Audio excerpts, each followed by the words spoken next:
Hello everyone, welcome back to our channel. ఈ రోజు తెలంగాణలో ఉన్న విద్యా ఉద్యోగ సమాచారానికి సంబంధించి ఈ పర్టికులర్ వీడియోలో అయితే మాట్లాడుకుందాం. చాలా ఇంపార్టెంట్ అయితే ఉన్నాయి. అండ్ దాంతోపాటు ఆర్ఆర్బి వాళ్ళకి సంబంధించి మన ఛానల్ నుంచి అయితే మీకు డైలీ కరెంట్ అఫైర్స్ అనేది ప్రొవైడ్ చేయడం జరుగుతుంది. అండ్ ఏ ఉద్యోగానికి మీరు ప్రిపేర్ అయినా కూడా ఈ కరెంట్ అఫైర్స్ అనేది మీకు చాలా ముఖ్యం. ఈ ₹49కి ఫర్ 6 months ఉంటుంది. డిస్క్రిప్షన్లో యాప్ డౌన్లోడ్ చేసుకోండి. అందులో జాబ్స్ అకాడమీ ఆప్షన్ ఉంటుంది. అందులోకి వెళ్ళి మీరు కంప్లీట్గా మీకు కావాల్సిన టెస్ట్ సిరీస్ లేకపోతే మీకు కావాల్సిన కరెంట్ అఫైర్స్ అనేవి తీసుకోవచ్చు. సో ప్రతి ఒక్కటి ఎక్స్ప్లెయిన్ చేస్తాను. వీడియోని లైక్ చేసి మీ ఫ్రెండ్స్కి షేర్ చేయండి. చాలా ఇంపార్టెంట్ అప్డేట్స్ అయితే ఉన్నాయి. సో మీకు ఏమైనా డౌట్స్ ఉంటే కింద కామెంట్ సెక్షన్లో కామెంట్ చేయండి. మీకు ఏమైనా కెరీర్ గైడెన్స్ కావాలి ఫ్రీగా అనుకున్నట్లయితే డిస్క్రిప్షన్లో నా టెలిగ్రామ్ గ్రూప్తో పాటు ఇన్స్టాగ్రామ్ లింక్ ఉంటుంది. ఆ ఇన్స్టాగ్రామ్లో నాకు డైరెక్ట్గా మెసేజ్ చేయండి. మీకు ఏ డౌట్ ఉన్నా నేను క్లియర్ అయితే చేస్తాను. సో ఫ్రెండ్స్, ఈ రోజు మనకు ఫస్ట్ న్యూస్ వచ్చేసరికి గ్రూప్ 1 నియామకాలకు లైన్ క్లియర్, తొలగిన న్యాయపర అడ్డంకులు, జియో 29 రద్దుపై పిటిషన్ కొట్టేసిన సుప్రీం, గతంలోనే తిరస్కరించామని మరోసారి స్పష్టం.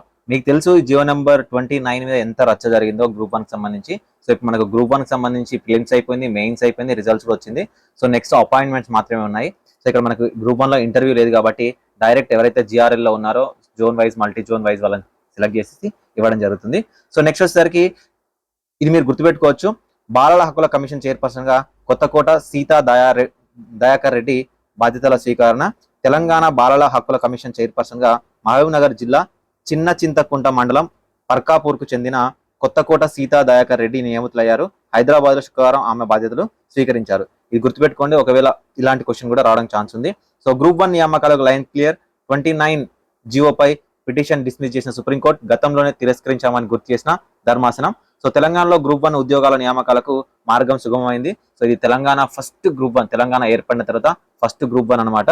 సో రాష్ట్ర ప్రభుత్వం జారీ చేసిన జియో నెంబర్ 29 రద్దు చేయాలని కోరుతూ దాఖలైన పిటిషన్ సుప్రీంకోర్టు డిస్మిస్ చేసింది. జియో నెంబర్ 29 రద్దు చేయాలంటూ సూర్యపల్లి శ్రీనివాస్ ఫిబ్రవరి 19న సుప్రీంకోర్టులో స్పెషల్ లీవ్ పిటిషన్ దాఖలు చేశారు. సుప్రీంకోర్టులో గతంలో ఇచ్చిన తీర్పునకు పూర్తి విరుద్ధంగా రాష్ట్ర ప్రభుత్వం జియో 29 తీసుకొచ్చిందని పిటిషనర్ తెలిపారు. దీనివల్ల రాష్ట్రంలో వేలాది మందికి నష్టం జరిగిందని పేర్కొన్నారు. సో నిజానికి జియో నెంబర్ 29 వల్ల చాలా మంది బీసీ ఎస్సీ ఎస్టీ క్యాండిడేట్స్కి అయితే అన్యాయం అయితే జరిగింది. సో మేబీ దీన్ని అయితే కొట్టేయడం జరిగింది. ఉద్యోగాలు ఇస్తేనే రాష్ట్ర ఏర్పాటుకు సార్థకత, చదువుకున్న ప్రతి బిడ్డకు ఉపాధి అవకాశాలు, 9,000 కోట్లతో రాజీవ్ యువ వికాసం అమలు. సో 112 మంది యాదాద్రి నిర్వాసితులు, 51 డిఏఓలకు నియామక పత్రాలు అంటూ మనకు ఒకటైతే రావడం జరిగింది. ఉద్యోగాలు ఇస్తేనే రాష్ట్ర ఏర్పాటుకు సార్థకత అంటూ. సో దాంతో పాటు ఎవరైతే జాబ్ లెస్ ఉన్నారో వాళ్ళందరికీ కూడా రాజీవ్ యువ వికాసం అమలు చేస్తామని ఈ ఆర్టికల్లో న్యూస్ అయితే రావడం జరిగింది. ఏడాదిలోనే 53 ఉద్యోగాలు, యాదాద్రి థర్మల్ పవర్ స్టేషన్ పరిధిలో నిర్వాసితులకు ఉద్యోగాలు, 112 మందికి నియామక పత్రాలు అందజేత. ప్రభుత్వం మాట నిలుపుకుంది, గత ప్రభుత్వం ప్రజలను మోసం చేసింది. డిప్యూటీ సీఎం బట్టి విక్రమార్క. సో ఏడాదిలో 53,000 ఉద్యోగాలకు అపాయింట్మెంట్ అయితే ఇచ్చారు. సో కొత్త నోటిఫికేషన్ల కోసం చాలా మంది అయితే వెయిట్ చేస్తున్నారు. ఒకవేళ కొత్త నోటిఫికేషన్ అనేది తొందరగా వస్తే చాలా మంది నిరుద్యోగులకి ఇంకా యూస్ఫుల్ గా ఉంటుంది. సో ఇది కంప్లీట్ గా ఏదైతే మనకు యాదాద్రి పవర్ ప్లాంట్ ఏదైతే ఉందో దాంట్లో భూ నిర్వాసితులు అండ్ వాళ్ళకైతే పోస్టింగ్స్ అయితే ఇవ్వడం జరిగింది. సో జనరల్ గా మనకు థర్మల్ ప్లాంట్ ఎక్కడ పెట్టినా కూడా అక్కడ భూమి కోల్పోయిన వాళ్ళకి సిఎల్ పొజిషన్ లో కానీ పర్మనెంట్ పొజిషన్ లో కానీ ఇవ్వడం జరుగుతుంది. అదేవిధంగా ఎంసెట్ కి సంబంధించి 2,91,965 అప్లికేషన్లు, ఆలస్య రుసుముతో దరఖాస్తుకు ఛాన్స్ వెల్లడించిన కన్వీనర్. సో మనకు దాదాపుగా ఇంజనీరింగ్ విభాగానికి సంబంధించి 2,10,000, అదే అగ్రికల్చర్ అండ్ ఫార్మసీ సంబంధించి 81,000 అప్లికేషన్ వచ్చినట్టు సో ఇక్కడ మనకు ఒక ఆర్టికల్ అయితే రావడం జరిగింది. డిగ్రీలో బకెట్ ఎత్తివేత అని వచ్చారు. ఈ బకెట్ ఎత్తివేత అనేది మనకు 2023లో తీసుకొచ్చారు. ఫర్ ఎగ్జాంపుల్ మీద ఏదైనా ఒక కాలేజ్లో జాయిన్ అవుతే ఆ పర్టికులర్ కాలేజ్లో జాయిన్ అయిన తర్వాత మీకు ఏదైనా కోర్స్ చదవాలంటే ఆ కాలేజ్ లేకపోతే వేరే కాలేజ్ ఉన్న కోర్స్ కూడా మీరు యాడ్ చేసుకోవడానికి, అంటే ఆప్షనల్ లాగా యాడ్ చేసుకోవడానికి సో ఈ సిస్టమ్ తీసుకొచ్చారు. ప్రజెంట్ అయితే ఈ సిస్టమ్ అయితే తీసేయడం జరిగింది. సో ఇంతకుముందు మనకు డైరెక్ట్ గా ఉండేవి డిగ్రీ అడ్మిషన్స్, కానీ ఇక్కడ మనకు దోస్త్ అనే అప్లికేషన్ తీసుకొచ్చి సో దోస్త్ ద్వారా కౌన్సిలింగ్ చేస్తా ఉన్నారు. సో దోస్త్ ద్వారా మాత్రమే మనకు డిగ్రీ అడ్మిషన్స్ అనేవి కంప్లీట్ చేస్తున్నారు. అలాంటి వాటిని 5 కౌన్సిలింగ్స్ అంటే 5th రౌండ్ 6th రౌండ్ ఈ రేంజ్ వరకు వెళ్తా ఉన్నది. అలాంటి కాకుండా 2 విడతలు అంటే 2 రౌండ్స్ వరకే మనకు డిగ్రీ అడ్మిషన్ అనేది కంప్లీట్ చేయాలని సో ఇక్కడ వర్సిటీల విసితో ఉన్నత విద్యా మండలి చైర్మన్ బాలకృష్ణారెడ్డి అయితే మీటింగ్ జరిగింది. సో దానికి సంబంధించిన ఇన్ఫర్మేషన్ అయితే ఇవ్వడం జరిగింది. బీసీ గురుకులాల్లో ప్రవేశానికి నో ఎంట్రన్స్ టెస్ట్, మార్కుల ఆధారంగా ఇంటర్ డిగ్రీలో ప్రవేశాలు. సో ఇంతకుముందు బీసీ గురుకులాలలో ఇంటర్ డిగ్రీకి సంబంధించి అడ్మిషన్ తీసుకోవాలనుకుంటే మనకు ఎంట్రన్స్ టెస్ట్ అనేది ఉండేది. ఇప్పుడు ఎలాంటి ఎంట్రన్స్ టెస్ట్ లేకుండా డైరెక్ట్ మార్కుల ఆధారంగా 10th లో వచ్చిన మార్కుల ఆధారంగా తీసుకోవడం జరుగుతుంది. 10th లో వచ్చిన మార్కుల ఆధారంగా ఇంటర్లో కానీ డిగ్రీలో కానీ, లేదా ఇంటర్లో వచ్చిన మార్కుల ఆధారంగా డిగ్రీలో తీసుకోవడం జరుగుతుంది అనమాట. సో నెక్స్ట్ వచ్చేసరికి ఇంటిగ్రేటెడ్ గురుకులాలకు టెండర్లు 11 నియోజకవర్గాల్లో పిలిచిన కార్పొరేషన్లు. డిగ్రీ సెమిస్టర్ విద్యార్థులకు సంబంధించి 50 మార్కులకే ఎగ్జామినేషన్ అనేది కండక్ట్ చేయబోతున్నారు. సో మిగతావి ప్రాజెక్ట్ 25 మార్కులు, మిడ్ టర్మ్ ఏవైతుందో 25 మార్క్స్ అయితే కేటాయిస్తున్నారు. సో ఇంతకు ముందు సిస్టమ్ ఏదైతుందో ఆ సిస్టమ్ అయితే తొలగించడం జరిగింది. రాజీవ్ యువ వికాసం రుణాలకు సర్కారే పూచీకత్తు. రేషన్ కార్డు ఉంటే ఆదాయ ధృవీకరణ అవసరం లేదు. ఈనాడు ఈటీవీ ఫోన్ ఇన్ లో BC corporation MD Mallaiah Bhat. So ఇంకెవరైనా ఎలిజిబిలిటీ ఉండి అప్లికేషన్ చేసుకోవాలనుకుంటే 14th ఏప్రిల్ వరకు అయితే మనకు అవకాశం ఉంది. ఒకవేళ మీరు అప్లికేషన్ అనేది ఆన్లైన్ లో మీకు అవ్వకపోతే సో మీ ఊర్లో ఉన్న గ్రామ సచివాలయం ఏదైతే ఉందో అక్కడికి వెళ్ళి, అంటే మీ పంచాయతీ సెక్రటరీ ఎవరైతే ఉన్నారో అక్కడ వెళ్ళి కూడా మీరు సబ్మిట్ అయితే చేయొచ్చు. సో ఇంకేమేం చెప్పారంటే అర్హులు ఏ యూనిట్ అయినా ఎంపిక చేసుకోవచ్చు. సంబంధిత రంగాల్లో అప్పటికే అనుభవం ఉన్న వారికి, నైపుణ్యం కలిగిన వారికి ఎంపికల్లో ప్రాధాన్యం ఉంటుంది. సో విద్యార్హతలు నిమిత్తం లేకుండా రుణాలు మంజూరు చేస్తారు. కుటుంబం నుంచి ఒక్కరికి అవకాశం ఉంటుంది. గతంలో కార్పొరేషన్ రాయితీ తీసుకొని ఉంటే 5 ఏళ్ల కాలం వరకు మరొకసారి దరఖాస్తు చేసుకునే అవకాశం ఉండదు. 5 ఏళ్ల కాల పరిమితి దాటి ఉంటే దరఖాస్తు చేసుకోవచ్చు. గ్రామీణ ప్రాంతాల్లో ఏడాదికి 1,00,000, పట్టణ ప్రాంతాల్లో 2 లక్షల లోపు కుటుంబ ఆదాయం ఉన్న క్యాండిడేట్స్ కి అయితే రాజీవ్ యువ వికాసం ఏదైతే మనకు 50,000 నుంచి సో 4 లక్షల వరకు ఉందో దానికి సంబంధించి అయితే ఒక ఆర్టికల్ రావడం జరిగింది. ఎట్టకేలకు భర్తీ దిశగా విద్యుత్ డైరెక్టర్ పోస్టులు అంటూ ఇవ్వడం జరిగింది. సో ఇంతకు ముందు మనకు ఇదే ఆర్టికల్ నిన్నేమొచ్చిందంటే 20 కోట్లకు 30 కోట్లకు నడుస్తా ఉంది సిఎండి పోస్టులు అండ్ ఎండి పోస్టులు అని. సో ఇప్పుడు విద్యుత్ డైరెక్టర్లకు సంబంధించి ఈ నోటిఫికేషన్ ఇచ్చారు. జెన్కో ట్రాన్స్కో డైరెక్టర్ పోస్టులకు 160 అప్లికేషన్లు, ఒక్కొక్క పోస్టుకు 20 మంది దరఖాస్తు, త్వరలో ఇంటర్వ్యూ ద్వారా ఎంపిక అంటూ మరొక ఆర్టికల్ అయితే రావడం జరిగింది.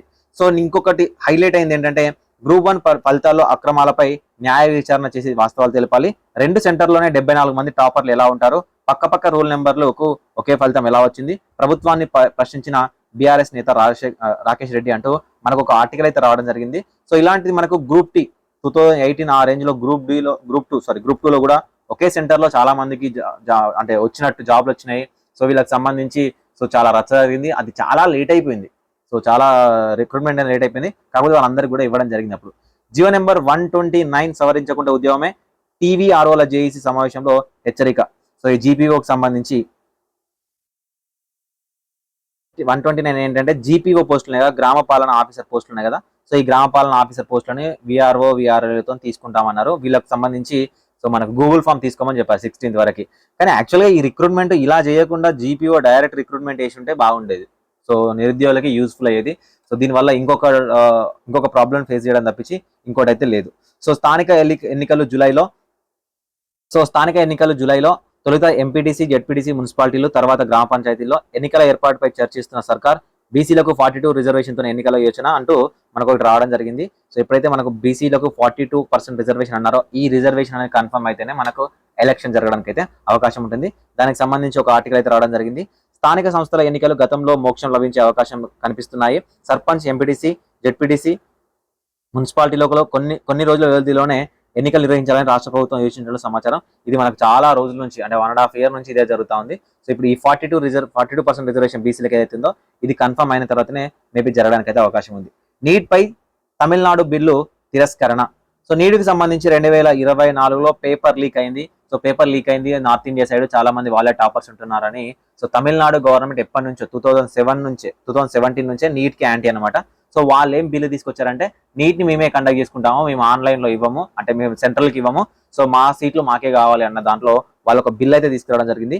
సో ఈ బిల్లుకి సంబంధించి ఎక్కడైతే మనకు రాష్ట్రపతి ఆమోదం అయితే పొందలేదు. ఎందుకంటే ఇది మన నేషనల్ లెవెల్లో జరుగుతున్న నీట్ ఎగ్జామినేషన్ కి all over India wide 15% of the seats అనేవి సో ప్రతి స్టేట్ గవర్నమెంట్ అయితే ఇవ్వాల్సిందే. సో స్టేట్ కోటా స్టేట్ కే ఉంటుంది. ఈ 15% కూడా సీట్స్ ఇవ్వము అన్న పాయింట్ లో ఇక్కడ మనకి నీట్ బిల్ అయితే వచ్చింది. ఆ బిల్లును కూడా తిరస్కరించడం జరిగింది. విద్యార్థులకు వర్సిటీలు భవిష్యత్తు కల్పించాలి, మార్కెట్లో డిమాండ్ ఉన్న కోర్సు బోధించాలి, విద్యార్థుల కేంద్రంగా యూనివర్సిటీలు పనిచేయాలి, ప్రొఫెసర్ల పునరావాస కేంద్రాలు మార్చవద్దు, సమగ్ర మార్పులతో విద్యా విధానం రూపొందించండి, వీసీలతో భేటీ విద్యా కమిషన్ సమీక్షల సీఎం. నిజానికి ఏదైతే ఉందో ఎడ్యుకేషన్ సిస్టమ్ అనేది కొద్దిగా మారాలి. సో ఏం అవైలబుల్ గా ఉన్నాయి, ప్రజెంట్ జనరేషన్ లో ఏం కావాలి, ఏం చదువుకుంటే మనకు స్కిల్స్ ఇంప్రూవ్ అవుతాయి అనేది నేర్పించాలి. ఏదో పాతకాలం కోర్సులో ఇంకా చదువుకుంటూ సో చదువుకున్న చదువుకు చేసే జాబ్కి సంబంధం లేకుండా చాలా ఉన్నాయి, అలాంటివి మార్చాలన్నట్టు మనకు ఒక ఆర్టికల్ అయితే రావడం జరిగింది. జీపీఓ మార్గదర్శకాలు సవరించాల్సిందే. జియో నెంబర్ 125 చూసిందే మనం.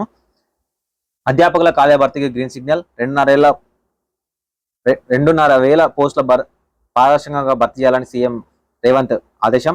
మార్కెట్లో డిమాండ్ ఉన్న కోర్సులకి ప్రాధాన్యం. వైస్ ఛాన్సలర్ సమావేశంలో ముఖ్యమంత్రి అంటూ ఇంతకుముందు మనం మాట్లాడిన ఏదైతే ఉందో అదే అనమాట. సో మనకు జనరల్ గా నీట్ రిలేటెడ్ మనకి ఎన్ని ప్రొఫెసర్ పోస్ట్ ఖాళీ ఉన్నాయని కంప్లీట్ ఇవ్వడం జరిగింది all over India wide. AIIMS New Delhi, కొత్త ఎయిమ్స్, పీజీఎంఆర్, జిప్మర్, రిమ్స్ ఇవన్నీ కూడా కేంద్ర ప్రభుత్వ పరిధిలో ఉన్న మెడికల్ కాలేజ్ విత్ హాస్పిటల్స్.